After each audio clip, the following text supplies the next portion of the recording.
Ven, Señor Jesús. El Señor nos recomienda estar siempre preparados, vigilar y orar. En este tiempo final de María, seamos sus apóstoles. La escatología trata acerca de las realidades últimas, pero ¿cuáles son los límites de tales realidades? ¿A qué se llama últimas? Generalmente el alcance escatológico se suele restringir a los novísimos y al juicio universal o final. Es decir, donde termina la historia, sea esta de la persona en su recorrido por la tierra, cuando empieza la realidad del juicio particular y desde el tino final en el ingreso de la eternidad, o bien de la humanidad en el final de la historia, es decir, el fin del mundo. Sin embargo, hay quienes sostienen que hay más a considerar. También forma parte de la escatología el ámbito que concierne a las profecías no cumplidas del Antiguo y del Nuevo Testamento. Son profecías acerca de un tiempo mesiánico de paz y concordia universal, cuando, al final de los días, estará firme el monte de la casa del Señor, y de las espadas forjarán arados, y de las lanzas podaderas. No alzará la espada pueblo contra pueblo. Y el lobo y el cordero comerán juntos, y en todo el monte santo no habrá nadie que haga daño ni destruya, como dice las Sagradas Escrituras. Es decir, un tiempo de justicia y de paz verdaderas, consolidadas, un tiempo donde la paz y la justicia que vienen de la cruz de Cristo impregnarán la creación. Se trata de un tiempo, no de la eternidad, y que Dios anunció por boca de sus profetas. Mirad, yo voy a crear un cielo nuevo y una tierra nueva. De lo pasado no habrá recuerdo ni vendrá pensamiento, sino que habrá gozo y alegría perpetua por lo que voy a crear. Mirad, voy a transformar a Jerusalén en alegría y a su población en gozo. Ya no se irán en ella gemidos ni llantos. Isaías 65, 17, 19. Reposará a la espera la equidad, y la justicia morará en el vergel. El producto de la justicia será la paz, el fruto de la equidad. Una seguridad perpetua, y habitará mi pueblo en albergue de paz, en moradas seguras y en posadas tranquilas. Isaías 32, 16 a 18. Por eso San Pedro pudo decir: pero nosotros esperamos, según sus promesas, cielos nuevos y tierra nueva, en los cuales mora la justicia. Y San Juan nos transmite su visión cuando en el Apocalipsis, o sea, el libro de la Revelación, nos dice: vi un cielo nuevo y una tierra nueva, porque el primer cielo y la primera tierra pasaron, y el mar no existe más. Apocalipsis 21:1. Y eso para muchos estudiosos no va referido al final de los finales, sino al fin de los tiempos, cuando el Señor venga y haga nuevo todas las cosas. Estas citas, entre tantísimas del mismo tenor, persiguen el solo propósito de ofrecer un ejemplo del tiempo mesiánico profetizado y no cumplido. La versión más común es que esas profecías corresponden al paraíso celestial. Sin embargo, hay quienes sostienen que se trataría de un tiempo que no sería metahistórico sino histórico aquí en la tierra, y final en el sentido de restauración final, cuando Cristo recapitula todo en él. San Ireneo habla de la recapitulación de toda la creación de Cristo. Este principio teológico, en este Padre de la Iglesia, se basa sobre el hombre, que fue creado a imagen y semejanza de Dios. Solo en Cristo, dice Ireneo, está esa imagen de Dios, y en la humanidad todo debe proceder hasta alcanzarla en su perfección.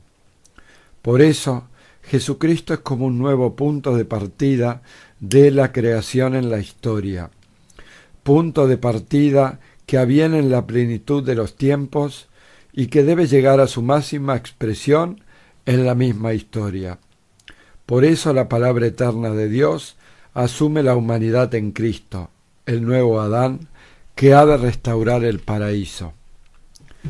La Sagrada Escritura, refiriéndose a Jesucristo, dice: porque por medio de Él fueron creadas todas las cosas, todo fue creado por Él y para Él.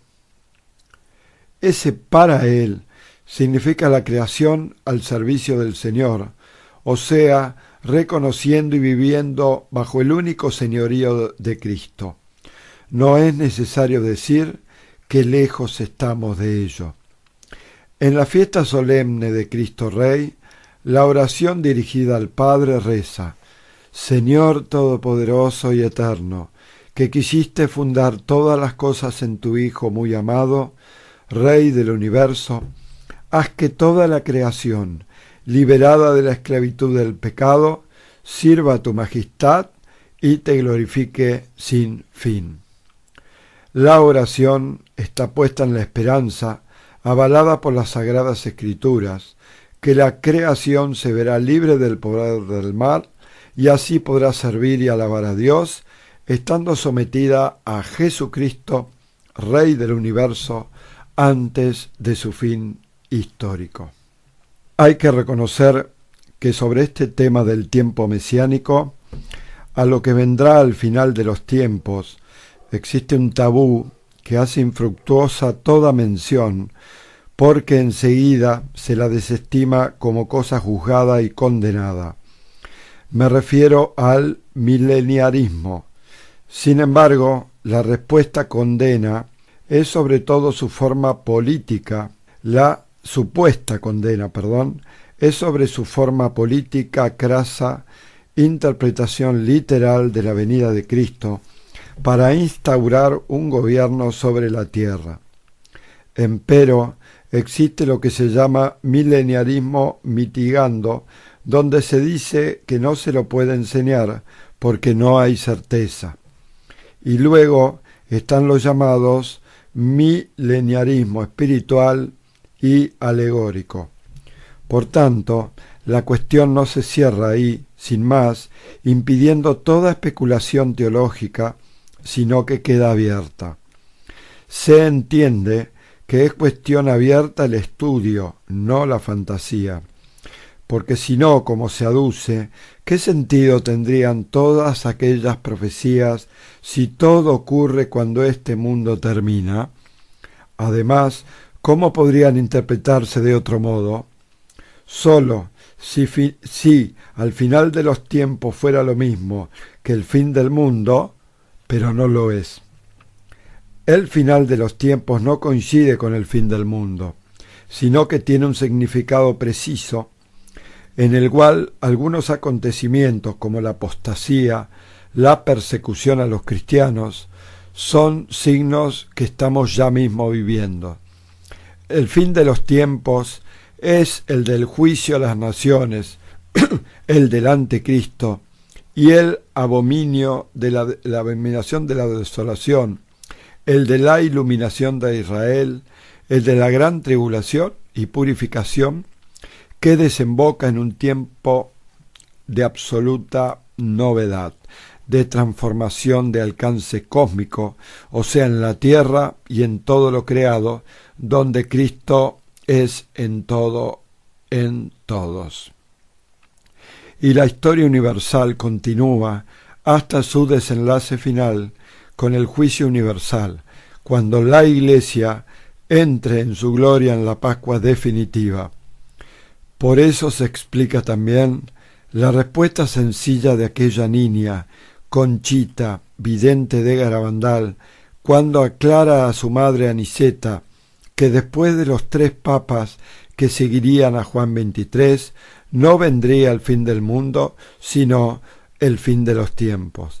La misma Virgen le había dicho que el fin de los tiempos no era el fin del mundo. Pues según Garabandal, ya estamos en ese final de los tiempos, porque el tercer papa es Benedicto XVI. Esto indica que entramos en la etapa final de persecución y de purificación, algo que por lo que estamos viendo no es descabellado, sino la pura realidad.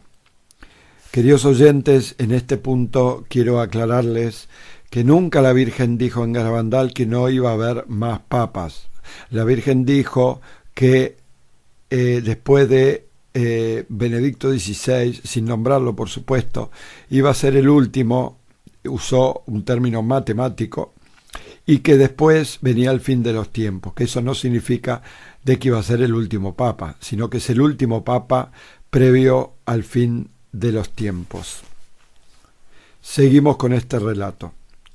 Saberlo, reconocer los signos de los tiempos, es una exigencia que no nos debe atemorizar si estamos con Dios y por ello mismo. Él con nosotros, sino más bien, en razón de estas mismas razones escatológicas, debemos convertirnos diariamente a Dios y alzar la mirada con esperanza, porque Cristo vendrá, porque el reino se establecerá sobre la tierra, reino que intuimos, solo eso, intuimos, se manifestará por medio de la presencia de la Eucaristía de un modo que ahora está totalmente oculto.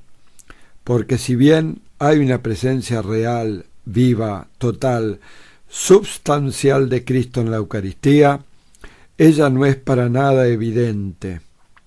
No solo la fe descubre los velos eucarísticos para encontrar a Dios Todopoderoso que nos ama. Y si bien el reino de los cielos está ya aquí, porque está ya en quienes viven en Cristo y Cristo en ellos, todavía no se ha extendido hasta abarcarlo absolutamente todo. Es esa dualidad tensional del ya, pero no todavía.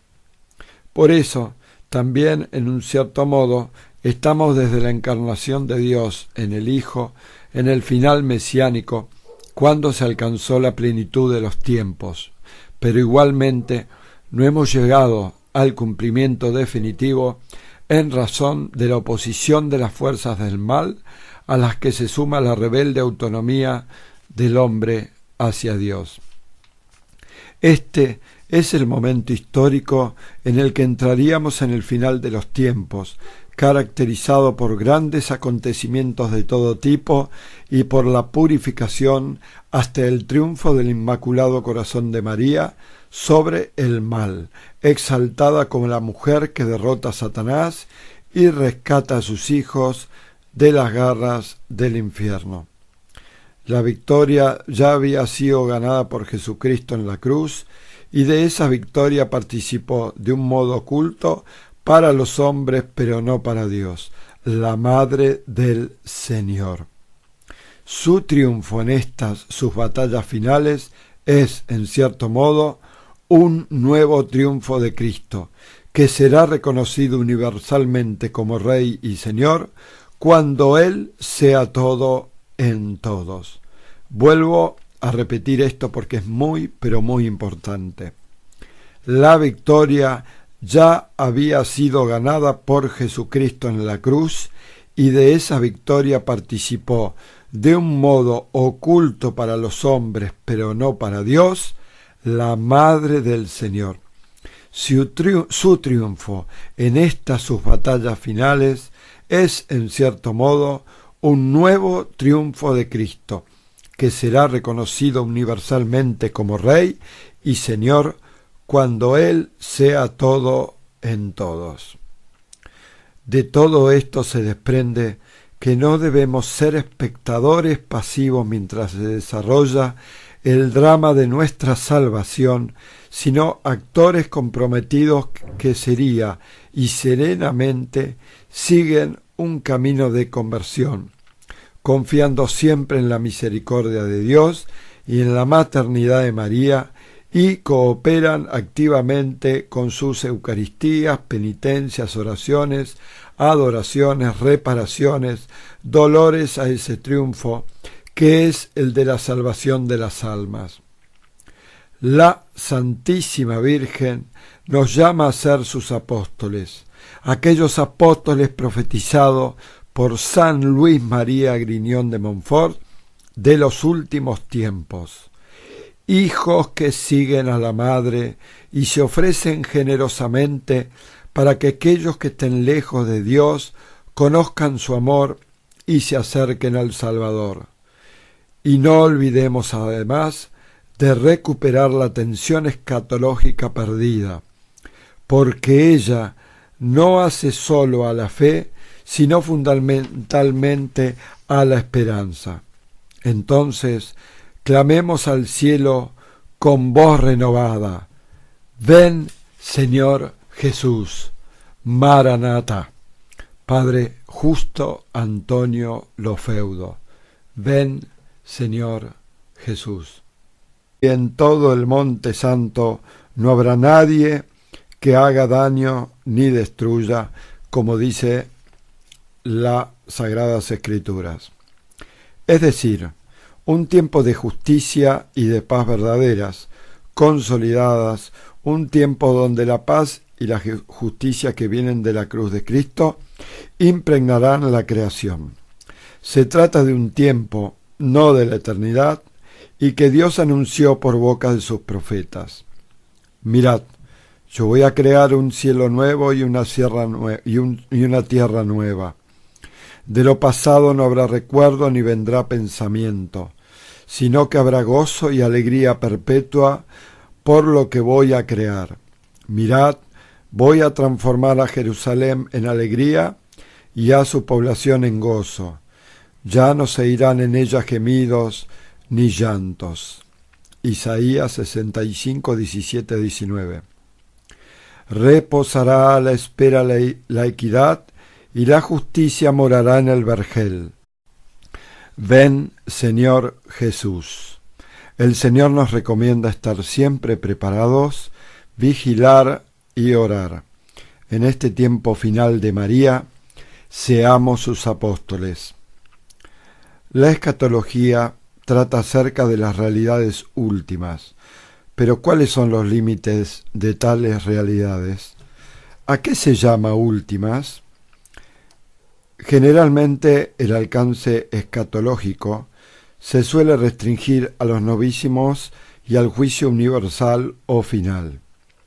Es decir, donde termina la historia, sea esta de la persona en su recorrido por la tierra, cuando empieza la realidad del juicio particular y desde el tino final en el ingreso de la eternidad, o bien de la humanidad en el final de la historia, es decir, el fin del mundo. Sin embargo, hay quienes sostienen que hay más a considerar. También forma parte de la escatología el ámbito que concierne a las profecías no cumplidas del Antiguo y del Nuevo Testamento. Son profecías acerca de un tiempo mesiánico de paz y concordia universal, cuando, al final de los días, estará firme el monte de la casa del Señor, y de las espadas forjarán arados y de las lanzas podaderas. No alzará la espada pueblo contra pueblo. Y el lobo y el cordero comerán juntos,